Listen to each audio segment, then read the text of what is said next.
2, 1, 2, 3, 4.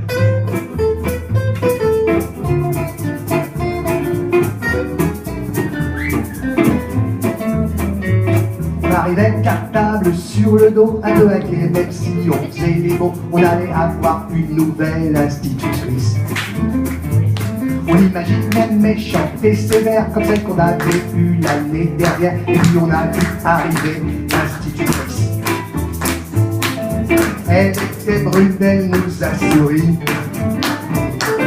Elle était trop belle, on en est resté abasourdi.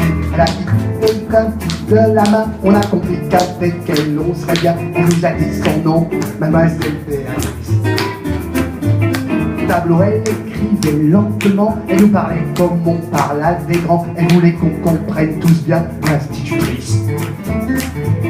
Elle s'intéressait à tous les enfants, pas seulement ceux qui étaient devant. On l'adorait, notre institutrice. Le calcul, l'histoire et la dictée, on faisait tout ça sans jamais s'ennuyer. Tous les matins on arrivait content, on commençait la journée en chantant Si tu vas à Rio avec l'institutrice.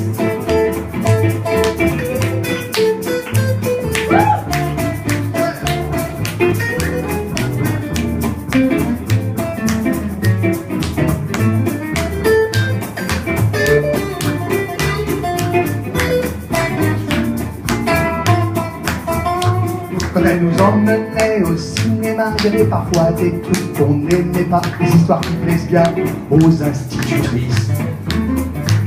Et après en classe on en reparlait, et au bout d'un moment on comprenait ce qu'elle avait voulu montrer, l'institutrice.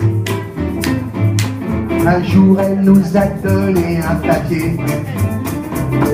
À nos parents, on devait de toute urgence la porter. L'académie venait de décider, 40 classes devaient être fermées. Elle a quitté l'école, notre institutrice.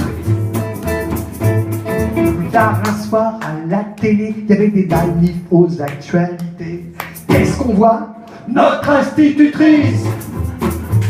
Assez de cadeaux pour la France d'en haut, assez de coups bas pour la France d'en bas. Voilà ce qu'elle chantait, notre institutrice.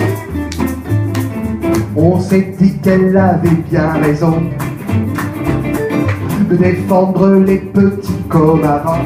En récréation, on s'est revu cartable sur le dos. On s'est souvenu quand on était minot, un peu ému, on s'est rappelé l'institutrice.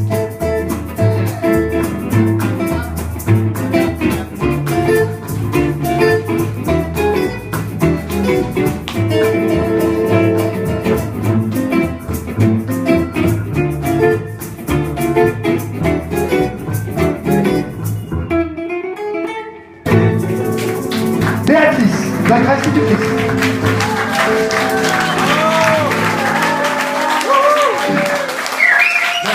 Merci beaucoup.